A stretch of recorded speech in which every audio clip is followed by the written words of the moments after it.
Eu sei bem que não sou o único que virou programador porque queria desenvolver jogos. Porém, minha carreira seguiu uma trilha menos divertida.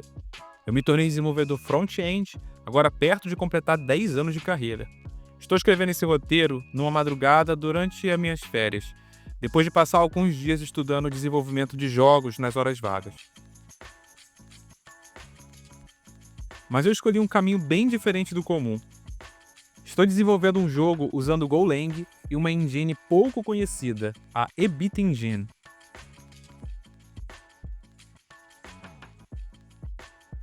Além de não ser muito popular, essa engine exige que se escreva muito código, já que ela não tem uma interface de usuário com elementos clicáveis ou comportamentos prontos para reutilizar.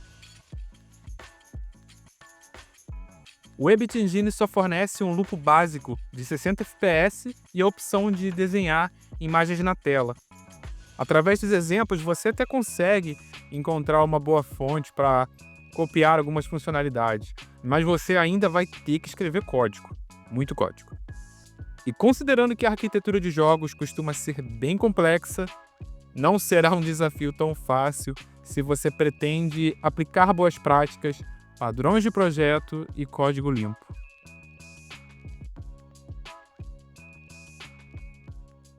E é exatamente isso que eu procurava, um lugar complexo para colocar em prática aquilo que eu via aprendendo. Eu estudo Golang faz um ano e queria amadurecer o conhecimento que eu tinha acabado de adquirir. Então eu comecei a estudar Design Patterns e eu fiz isso através do Refactoring Guru.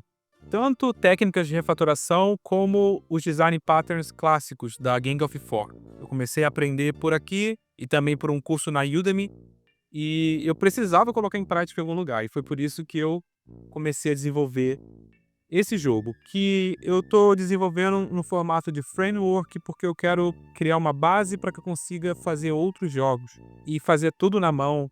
Parte de colisão, itens, tile maps, é bem complexo. Mas é um lugar perfeito para colocar em prática os design patterns, como state, strategy, factory e tantos outros que eu já utilizei e que o ambiente de jogos ele é realmente perfeito para você evoluir isso. E por outro lado, também estou me motivando a criar algo que eu gosto. Para mim, criar jogo causa em mim o mesmo prazer que eu estivesse jogando. Então, de certa forma, eu estou me estudando, estou me desenvolvendo e estou me divertindo com o processo. Também estou colocando em prática algumas coisas que eu estou aprendendo com o livro Game Programming Patterns. E ele tem uma versão gratuita onde você pode ler aqui pela web mesmo, eu estou lendo por aqui. Ele revisita alguns design patterns clássicos e também introduz alguns novos. E eu cheguei nesse livro porque eu vi que foi uma das motivações dos desenvolvedores do jogo Cuphead. Eles fizeram a leitura desse livro quando eles decidiram que iriam entrar nesse mundo de desenvolvimento. Então esse foi o pontapé inicial nessa minha jornada de me tornar um desenvolvedor Golang mais maduro, embora eu não trabalhe com Golang, isso é apenas em estudos pessoais, em projetos pessoais, e também fazer algo que eu já gostava muito, que é a ideia de desenvolver um jogo. Um aliado que me ajudou muito nesse processo foi utilizar IA, para me ajudar a definir a arquitetura e me apontar onde eu estou aplicando o conceito tanto da engine como de Golang e dos design patterns de forma errada. Mas é claro que eu não queria usar o vibe coding, que é deixar o programa fazer tudo por mim, de forma meio que preguiçosa. Cria aí para mim, tá de boa. Eu não queria isso. O que eu fiz, na verdade, foi utilizar a IA como meu Game Developer Senior, muito solícito para me ajudar com as dúvidas básicas que eu poderia perguntar ao Google, por exemplo, e também com coisas mais complexas relacionadas à arquitetura ou alguma parte específica de Design Patterns ou de Golang que eu ainda não domine. Quando eu fui implementar a parte da física 2D do personagem, eu já sabia que isso era algo muito básico e repetido. Porém, eu não tenho experiência com esse tipo de desenvolvimento. Eu iria gastar bastante energia e tempo para aprender. Então eu perguntei ao Gemini, pela CLI, para escanear meu projeto e sugerir uma abordagem que eu pudesse seguir. E enquanto ele sugeria os códigos que poderiam ser adicionados, eu primeiro revisava, entendia, ou pedia para que ele adicionasse comentários explicando o funcionamento daquilo. Eu não queria copiar e colar ou que ele inserisse códigos de forma que eu não acompanhasse o processo de desenvolvimento. Algumas vezes eu pedia para ele apenas me dar ideias, sem sugerir o código. Já quando eu precisei implementar o pathfinding dos inimigos usando o algoritmo A estrela, basicamente é o que faz o personagem ir de um ponto até o outro, só que de forma inteligente, contornando obstáculos, que é muito complexo de se fazer, eu achei melhor delegar essa função para a inteligência artificial.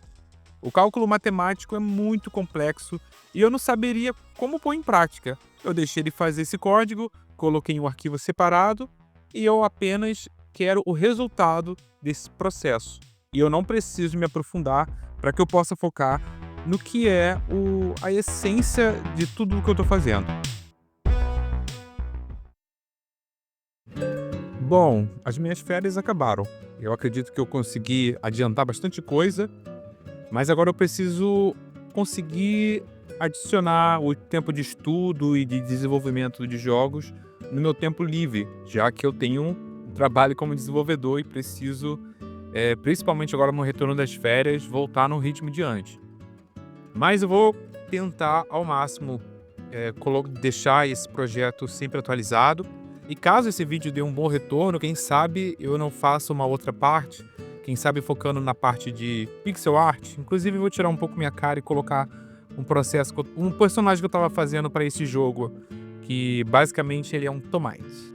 Então eu tenho muitos desafios pela frente, como a parte de pixel art, game design, level design, algumas mecânicas mais complexas que eu não coloquei em prática, mas ainda pretendo colocar, e tantas outras coisas que o desenvolvimento de jogos ele proporciona.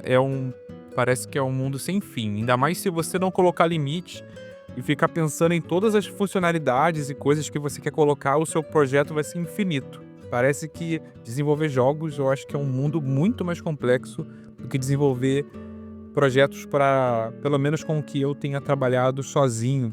Desenvolver um blog, um site, um sistema, integrado com um banco de dados, isso a gente já tem uma noção de como se faz trabalhando com essa parte de web, porque a gente presta serviço para clientes dessa forma. Agora, jogos, eu nunca tive que desenvolver um jogo com essas mecânicas para um cliente, apenas por conta própria, por lazer. Então, quem sabe eu não crio um jogo aí bem legal que dê para colocar em alguma plataforma e compartilhar. Bom, é isso. Espero que você tenha gostado do vídeo.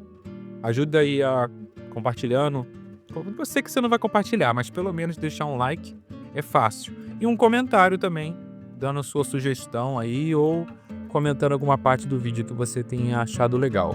Valeu!